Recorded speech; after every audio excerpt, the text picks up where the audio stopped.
Assalamualaikum warahmatullahi wabarakatuh. Halo adik-adik, bagaimana kabarnya hari ini? Semoga selalu dalam keadaan sehat ya.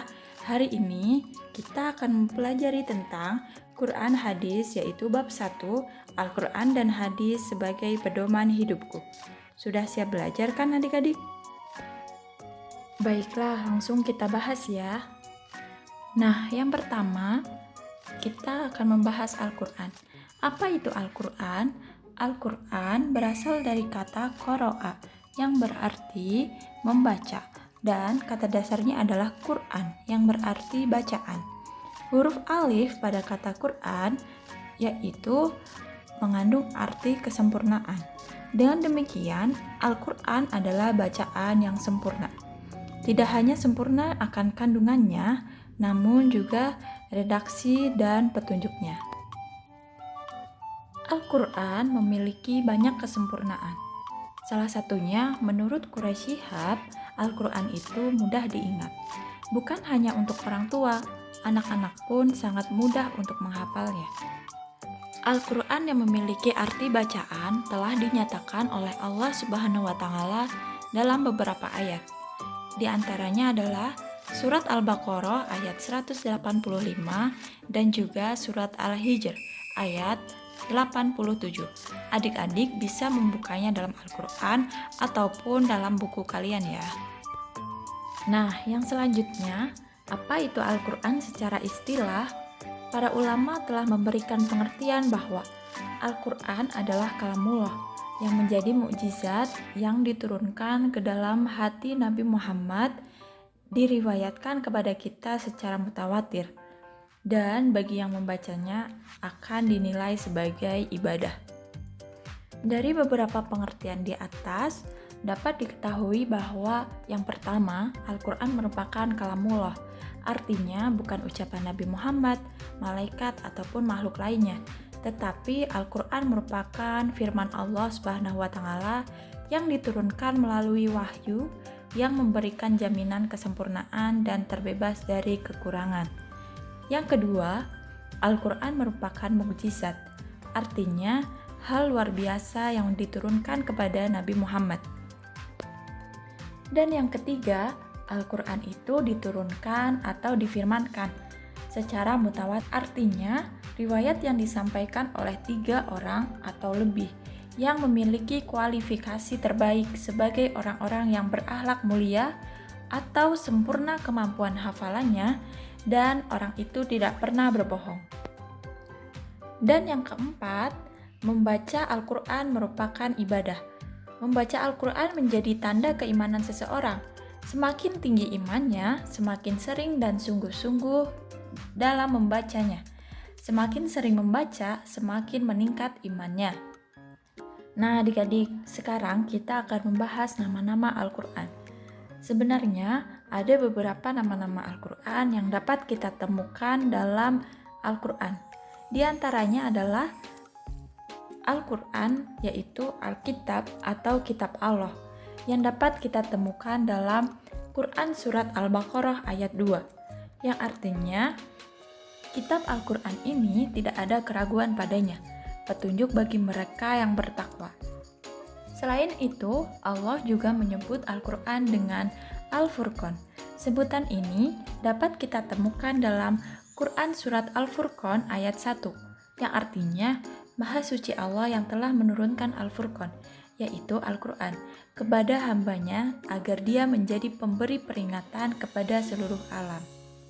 Adik-adik bisa baca di buku ataupun di Al-Quran ya. Nah, kemudian apa sih fungsi Al-Quran? Fungsi Al-Quran dalam Islam yaitu yang pertama, sebagai sumber ajaran atau hukum Islam yang utama. Yang kedua, sebagai konfirmasi dan informasi terhadap hal-hal yang tidak dapat diketahui oleh akal. Dan yang ketiga, sebagai petunjuk hidup manusia ke jalan yang lurus. Yang keempat, sebagai pengontrol dan pengoreksi terhadap ajaran-ajaran Islam pada masa lalu, seperti pada kitab Injil, Zabur, dan Taurat. Nah, yang selanjutnya, fungsi Al-Quran bagi kehidupan manusia. Allah telah menciptakan manusia sebagai khalifah. atau pemimpin dan juga pengatur. Oleh karena itu, Allah menurunkan Al-Quran sebagai panduan untuk melaksanakan kekhalifahan tersebut dengan baik. Fungsi-fungsi Al-Quran dapat kita ketahui melalui nama-nama lain dari Al-Quran. Misalnya, Al-Huda yang artinya petunjuk, Al-Furqan yang artinya pembeda, dan lain sebagainya. Al-Huda adalah petunjuk, artinya petunjuk bagi orang-orang yang bertakwa, dan petunjuk bagi orang-orang yang beriman. Al-Furqan artinya pembeda. Fungsi Al-Quran sebagai pembeda adalah Al-Quran dapat membedakan antara hak dan yang batil, antara yang baik dan yang buruk, dan antara yang boleh dilakukan maupun yang tidak boleh dilakukan. Nah, adik-adik, sekarang kita akan membahas apa itu hadis. Hadis secara bahasa artinya baru, tidak lama, ucapan atau pembicaraan maupun cerita. Menurut para ulama, hadis merupakan kata lain dari sunnah, yaitu segala sesuatu yang diriwayatkan oleh Rasulullah SAW, baik berupa perkataan, perbuatan, penetapan, sifat, atau perjalanan Nabi, baik sebelum atau sesudah diutus menjadi Rasul. Yang pertama, kita akan membahas perkataan. Yang dimaksud dengan perkataan adalah segala perkataan yang pernah diucapkan oleh Nabi Muhammad dalam bidang seperti syariah, akhlak, akidah, pendidikan, maupun lain sebagainya. Yang kedua adalah perbuatan. Perbuatan yaitu penjelasan-penjelasan praktis Nabi Muhammad terhadap peraturan-peraturan syara yang belum jelas teknis pelaksanaannya, seperti dalam jumlah rakaat, cara mengerjakan haji, cara berzakat, dan lain-lain. Nah, yang ketiga adalah takrir. Takrir adalah keadaan beliau yang mendiamkan atau tidak mengadakan sanggahan dan reaksi terhadap tindakan atau perilaku para sahabatnya, serta menyetujui apa yang dilakukan oleh para sahabatnya itu. Dan yang keempat adalah sifat, keadaan, dan himah atau keinginan Rasulullah, yang artinya meliputi sifat-sifat Nabi Muhammad yang digambarkan dan dituliskan oleh para sahabatnya dan para ahli sejarah, baik mengenai sifat jasmani maupun akhlaknya.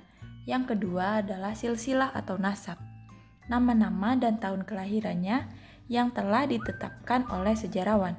Yang ketiga adalah himah atau keinginan Nabi Muhammad untuk melaksanakan suatu hal. Yang selanjutnya, fungsi hadis terhadap Al-Quran.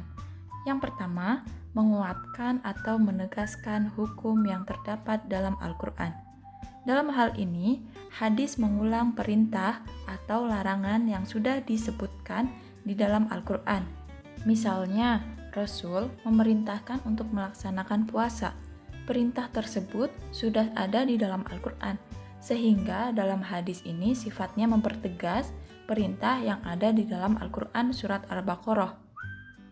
Fungsi yang kedua yaitu menguraikan atau menjelaskan dan merincikan ayat yang global atau umum atau mujmal. Banyak ayat atau perintah larangan Al-Quran yang sifatnya masih umum, belum terinci. Al-Quran memerintahkan untuk mengerjakan suatu perbuatan, namun belum ada ayat yang menjelaskan bagaimana cara melaksanakannya. Misalnya perintah dalam melaksanakan sholat. Perintah melaksanakan sholat ada dalam Quran surat Al-Baqarah ayat 83 dan di beberapa surat. Namun tidak ada satupun ayat dalam Al-Quran yang menjelaskan bagaimana cara melaksanakan sholat. Oleh karena itu, Rasulullah bersabda, "Sholatlah kalian semua sebagaimana kalian lihat aku sholat."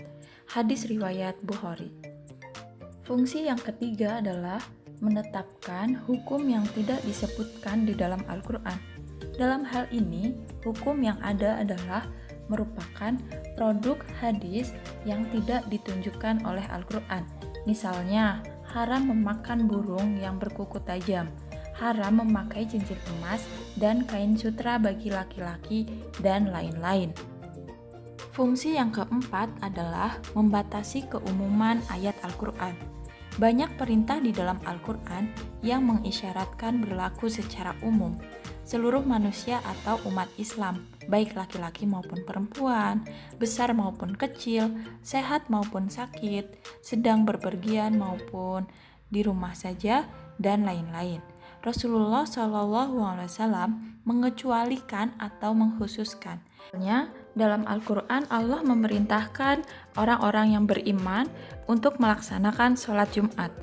Namun, Rasulullah mengkhususkan sholat Jumat merupakan kewajiban bagi seorang muslim, baligh, berakal, dan mukim, tanpa terkecuali. Nah, adik-adik, sekarang kita akan membahas fungsi Al-Quran dan hadis dalam Islam. Yang pertama, Al-Quran merupakan penyempurna dari kitab-kitab Allah yang pernah diturunkan sebelumnya, seperti kitab Zabur, Taurat, dan Injil. Kitab-kitab Allah yang sebelumnya itu ditujukan hanya pada umat pada zaman tertentu saja, berbeda dengan Al-Quran yang digunakan oleh siapapun sampai akhir zaman. Yang kedua adalah sebagai sumber hukum pertama dan utama dalam Islam.